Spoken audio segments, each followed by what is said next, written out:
So the idea is, in short, was that most of the people that I deal with, they lack this skill. They're not closers, they're not influencers, they're not salespeople. And I have to tell you this, some people think sales is a dirty word. Selling is everything in life. Either you're selling, meaning you're influencing, persuading, or you're failing. Either you're selling someone on that your ideas and concepts make sense, your products make sense. You're selling your kids to make their better, do their homework. Doesn't matter what line of work you're in, with your children, your spouse, you're always influencing and conveying your thoughts, your concepts, and trying to do it in a way that connects with another human being and empowers them, but also gets you what you want in life too. That's what influencing is all about. And I will tell you that you might have heard this from other places, that there's a force inside of you, and once you unleash that force, you can accomplish anything in life. It's a cliche. It's a cliche. But here's the deal. There actually is a force. And the way you wake it up is by influencing one person first. And who's that? You have to convince yourself that you are the shit, that you have everything it takes to achieve massive wealth and success. And if you don't have one specific skill set here, if you lack a specific skill, you fucking go out and get it. You perfect it. There are two types of people in the world. I'll tell you exactly who they are.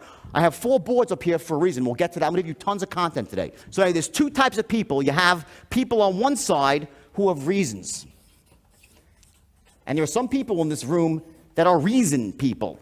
They'll tell you all the fucking reasons why they can't become successful, why they can't get what they want in life. There are those people in this room. If I give you the greatest idea in the world, the greatest opportunity, you'll say, well, I got to travel somewhere, or it's going to cost me some money to lay out, or then I have to drop what I'm doing now, or put an extra 3 hours with, neglect my kids. I'll give you an example. I was getting a massage. I stayed, the Del Coronado Hotel? Right, the beautiful hotel. I'm getting a massage, and of course she starts to ask me questions. What do you do? So I told her what I do. She says, oh my God, I'm an entrepreneur. And she tells me some detailed story about how she has this business where she takes these shirts, and they're healing shirts. She puts like stones on them or something, right? And they go for your chakras, like the 7 or 10 chakras, whatever it might be. I'm not an expert in this stuff. She's telling me the whole thing. Like, wow, good, sounds really good. Whole night, right? I said, so how many shirts are you selling? Oh, none. No, I'm not selling any yet. I'm like, well, why not? She says, well, I really don't like to sell. I'm like, I said, okay. I said, so what do you do? She said, well, I got all these shirts made, and they're in my house, and it's really unbelievable. I have a website I'm launching. I'm like, what, right? I said, she goes, but have someone who can sell. They're a real estate person, but they're busy right now. They're going to stop their real estate soon and start. And what I heard, now just to cut it short, for 10 minutes, I heard all the freaking reasons why she couldn't actually go out and start the business. She didn't say, when she said I couldn't sell, it's not, she goes, I'm just not a salesperson. I'm not like that. That's a load of crap. That's a loser's mentality. Sales, influence, persuasion, it's an entirely learnable skill. It's the single most important skill in your life you can ever master. You have marketing on one side, and on the other side, you have sales,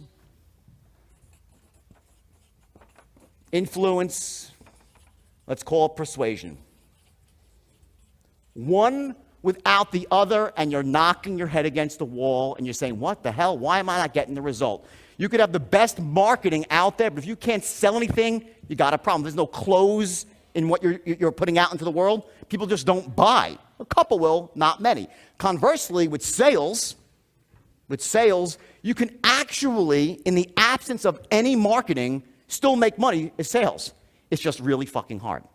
You got to bang your head against the wall. You got to bang on doors. You got to constantly cold call. Everything is cold, right? The idea, though, is to go hand in hand, to have a kick-ass marketing program and to be able to actually take that and fucking close.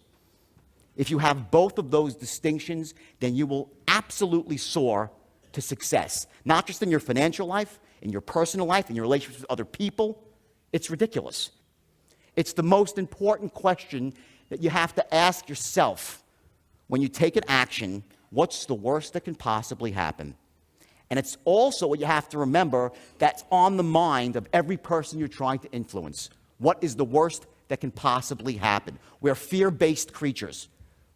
Just understand that and accept it. Human beings are fear-based creatures. It's wired into our reptilian brain. We'll always have this downside movie we're playing. When you're trying to influence somebody, not only do you have to create the massive upside and show the value, you also have to eliminate the downside risk too, or minimize it, mitigate it. So when they run the parallel movies, boom, logically and importantly, emotionally, it makes sense to close. Makes sense to everybody? Yes? Yes. Excellent. So here's the deal. So today, what I want to really focus on here is persuasion. In order to achieve mastery in business and in life, especially with money and success, you need to understand this, that you have two worlds that you need to operate in. You need to operate, firstly, in the inner world, which is what goes on right between your ears, right here, the inner game of wealth and success. And I want to talk about it in terms of persuasion. I said before, the first person you have to persuade is who? Yourself, right? Fair enough. Now, there are certain basic concepts that you've probably heard before in terms of the importance of being able to manage your state. Raise your hand if you've heard that before. State management, important, right? Okay, this goes back, state management, to the beginning of time. Before Gladiators, in the movie The Gladiator, he bends down and he picks up some dirt and starts rubbing it in his hands and gets himself into a state for war, to get ready to fight. Every time in that movie he has an anchor he's firing off. He puts dirt in his hands. Indians would put war paint on their face to get themselves into an emotionally charged state. So I didn't invent state management here. What I'm telling you is this: it's fucking crucial to be able to trigger the right state in the right moment for influence, persuasion / sales. There are 3 states that you need to trigger when you want them. Not always, but in the key moments when it really matters. When you pick up the phone, when you get that first moment face to face, you have to be in the right state. So I'm going to show you some ways to do that and what those states are. Next is your beliefs. Also, something, of course, we've heard before. Basically that, we are the sum of our beliefs about what the world is, how we operate in the world. And I look at beliefs like this. We have, of course, the empowering beliefs that lead us to wealth and success. And we have the disempowering beliefs that lead us to poverty, misery, and failure. We all have limiting beliefs which hurt us. And in the end of the day, you're always held down by your lowest level limiting belief.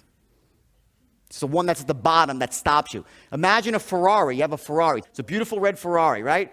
So it has this beautiful chassis, this 455 horsepower engine, 12 cylinders, 4 valves per, capable of 300 miles an hour. Who knows how many miles an hour it can go, right? But if there's a governor on the engine stopping the flow of gas, it's not going over 55. That's what a limiting belief does for you, or does to you. It stops you from charging forward when you should and causes you to slide backwards and move backwards when you shouldn't. There are 3 core beliefs, 3 of them, that you need to have as an entrepreneur. If you have the opposite, which would be the limiting form of that belief, you're fucked. No offense, you just are. Because you will end up charging away when you should plow forward, and you won't move forward when you should. You'll sit there in a box and say, what the hell? You'll be nervous, and I'll get to that, what those beliefs are. I don't have time for all of them. I'll get to at least one of them and show you how to break it right here in this room. So that's our beliefs. Next, we have what's called your thermostat, or your standards in life. Thermostat or your standards. And your standards, who's heard of this? Raise your hand if you heard of it. Say aye. Great.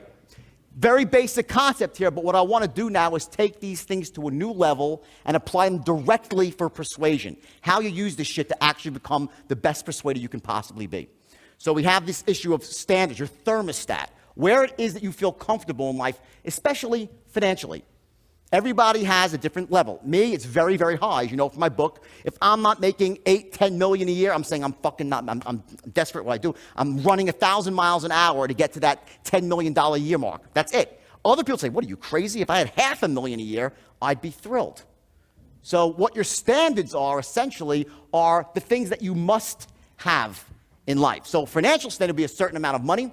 An emotional standard might be a certain amount of peace in your life, a relationship with another person, whatever it might be. And there are people with, again, high standards and people with very low standards. The beauty of this room is the fact that you're sitting here means that you already have your standards at almost, if not the highest level. So typically, it's not what's holding people in this room back. Other rooms, different. You have high standards. What's holding you back from getting what you want in life is other things. But we're going to hit on standards anyway, because I want you to understand the power of it and to make sure that if you ever see yourself sliding back down and dropping your standards for any reason at all, how devastating that could be to you going forward. Because here's what happens. We have a thermostat, right? And it's set for a certain amount of money. Let's say it's for $1 million a year. And if you go on for a long time and that's your thermostat, 1 million, but you can't hit it. Because let's say you're missing something on the you're the worst, as Frank said, you can't sell your way out of a paper bag, so you can't get to this point. After a while, your brain starts saying, fuck this just hurts too much. And you lower your standards. You say, I'll be happy with making $200,000 a year. So you lower your standards, and all of a sudden, if that doesn't work, you lower them again and again, and before you know it, you're operating like one of these people who's no longer an entrepreneur, but's ready to go work for a fucking paycheck for $40,000 a year and work 40 hours a week, which is fucking insanity to me. That's the danger of dipping your standards even a little bit, because you never know when disaster is going to strike. This shit happens in life, right? You're walking along the street, bam, you get hit between the eyes with a lump of shit, right? It just happens. And if you're one of those people that's going to say, fuck it, I might as well just settle for less, you're done. So you have your standards. Next thing, and the last thing on the inner world I want to focus on here is actually focus. Okay, what I want to show you and share with you in terms of a strategy and through stories and metaphors, which are very powerful, is the power of having a laser-guided focus on where it is you want to go versus what it is you're afraid of in life. Focusing on where you want to go versus what you're afraid of. Because you end up going where you focus. So many people, it's called living in the problem versus the solution. So we're going to go into that in intimate detail.